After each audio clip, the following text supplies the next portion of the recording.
সমুদ্রের মাঝখানে জাহাজ থেকে আচমকা উধাও স্ত্রী, ক্যাপ্টেন সহ আরও 10 জন। কোথায় গিয়েছিলেন তারা? কি ঘটেছিল? অতীতে অনেক মৃত্যুর সঙ্গে জুড়ে রয়েছে এই জাহাজের নাম। মাঝ সমুদ্রে ভাসছিল জাহাজ, কিন্তু সেখানে ক্যাপ্টেন, ক্রু সদস্য কেউ ছিলেন না। গভীর সমুদ্রে কিভাবে একা ভেসেছিলেন জাহাজটি? কোথায় গিয়েছিলেন জাহাজের ক্যাপ্টেন, ক্রু সদস্যরা? সেই রহস্যের কিনারা এখনো হয়নি। সেই জাহাজের ছত্রে ছত্রে রয়েছে রহস্য, রয়েছে নানা অলৌকিক কাহিনীও। অনেকে এই জাহাজকে বলেন ভুতুড়ে, আবার কেউ কেউ ডাকেন অভিশপ্ত জাহাজ নামে। সেই জাহাজটির নাম ছিল মেরি সিলেস্টা। 1872 সালের কথা।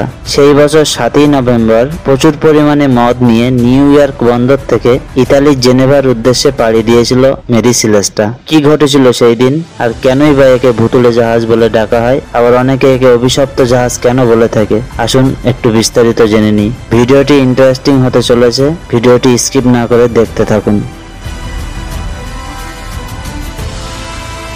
মেরি সিলেস্টা জাহাজটির ক্যাপ্টেন ছিলেন বেঞ্জামিন ব্রিক্স। জাহাজে ছিলেন ক্যাপ্টেনের স্ত্রী সারা, শিশুকন্যা সোফিয়া এবং তাদের সঙ্গে ছিলেন আরও 7 জন ক্রু সদস্য। ওই বছর মানে 1872 সালে জিব্রাল্টারের উদ্দেশ্যে পাড়ি দিয়েছিল আরও একটি জাহাজ। তার নাম ছিল দেই গ্রেসিয়া। আটলান্টিক মহাসাগর দিয়ে যাওয়ার সময় দূর থেকে মেরি সিলেস্টাকে দেখতে পেয়েছিলেন দেই গ্রেসিয়ার নাবিকরা। মাঝ সমুদ্রে সিলেস্টাকে দেখতে পেয়ে অবাকই হয়েছিলেন গ্রেসিয়ার ক্যাপ্টেন, কারণ দুই জাহাজের যাত্রাপথ ছিল আলাদা। গ্রেসিয়ার নাবিকরা সিলেস্টারের নাবিকদের সঙ্গে যোগাযোগ করার চেষ্টা করেন, সংকেতও পাঠান, কিন্তু দেখেন যে সিলেস্টা থেকে কোনো সংকেত পাওয়া যাচ্ছে না, যার জেরে সন্দেহ আরো বাড়ে। সিলেস্টায় আসলে কি হয়েছে তা খতিয়ে দেখতে নিজের 2 ক্রু সদস্যকে পাঠান গ্রেসিয়ার ক্যাপ্টেন মুরহাউস।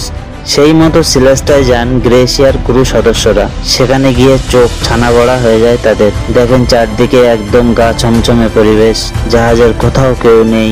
জিনিসপত্র এমনভাবে রাখা আছে যা দেখে বোঝার উপায় নেই যে সেখানে কেউ নেই। ক্যাপ্টেন, তার স্ত্রী, কন্যা এবং 7 ক্রু সদস্য তাহলে কোথায় গিয়েছিলেন? গ্রেসিয়ার ক্রু সদস্যরা এটাও দেখেন যে জাহাজে কোনো আক্রমণের ঘটনা, এমনকি অগ্নিকাণ্ডের কোনো চিহ্ন পর্যন্ত ছিল না। জাহাজে খাবার, পানীয় জলের প্রচুর রসদ মজুদ ছিল, যা আরো 6 মাস পর্যন্ত বসে বসে খাওয়া যেত।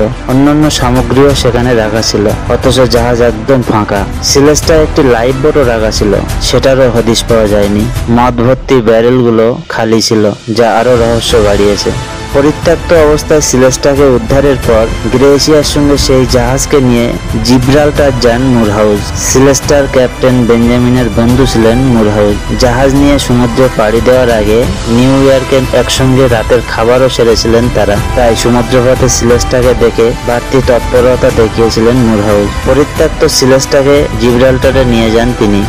লে অফ সালভেজের জন্যই সিলেস্টাকে উদ্ধার করে সেখানে নিয়েছিলেন গ্রেসিয়ার ক্যাপ্টেন। ওই লে অফ সালভেজ আইনে বলা ছিল, কোনো জাহাজ যদি বিপদে পড়ে, যিনি প্রথম উদ্ধার করবেন সেই জাহাজের যা দাম তার একটা অংশ পাবেন উদ্ধারকর্তা। এরপরেই সিলেস্টারের কাহিনী প্রকাশ্যে আসে।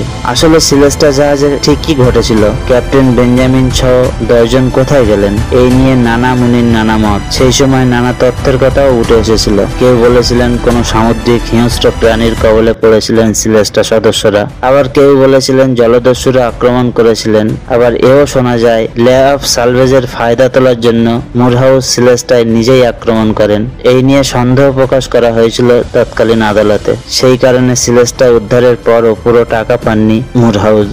অনেকে দাবি করেন যে সিলেস্টার ক্যাপ্টেন বেঞ্জামিন ধর্মীয় কারণে নিজের স্ত্রী, কন্যা এবং 7 ক্রু সদস্যকে খুন করে আত্মঘাতী হন। তবে এই দাবিরও সত্যতা যাচাই করা যায়নি। অনেকে বলেন সমুদ্রে ভূমিকম্প বা টর্নেডোর কারণে ক্ষতিগ্রস্ত হয়েছিল সিলেস্টা, যার জেরে জাহাজে রাখা মদের ব্যারেলগুলো লিক করে জাহাজের নিচের অংশে জলও ঢুকে গিয়েছিল। মদ লিক করায় জাহাজে যে কোনো মুহূর্তে বিস্ফোরণ ঘটতে পারত, তাই প্রাণ বাঁচাতে লাইফ বোট করে জাহাজ থেকে পালিয়েছিলেন বেঞ্জামিনরা। কিন্তু সেই সময় জাহাজ এবং লাইফ বোটের মধ্যে দড়ি ছিঁড়ে গিয়েছিল। পরে সিলাসটা থেকে ছেঁড়া দড়িও উদ্ধার করা হয়েছিল। তাই বেঞ্জামিনদের গায়েব হওয়ার ঘটনার পিছনে এই কারণ থাকতে পারে বলে অনেকেই মনে করেন, যদিও এর কোনো সত্যতা এখনো পর্যন্ত পাওয়া যায়নি। আজও এই মেরি সিলেস্টা জাহাজ একটা ঘোস্ট শিপ হিসেবে ইতিহাসের পাতায় অনন্ত রহস্য হিসেবে রয়ে গেছে। আপনার কি মনে হয় সেদিন কি ঘটেছিল? কমেন্টে জানাতে ভুলবেন না। আর যদি এমন আরো রহস্যময় গল্প শুনতে চান তাহলে সাবস্ক্রাইব করে পাশে থাকুন। দেখা হবে অন্য কোনো ভিডিওয়। ভালো থাকবেন, সুস্থ থাকবেন।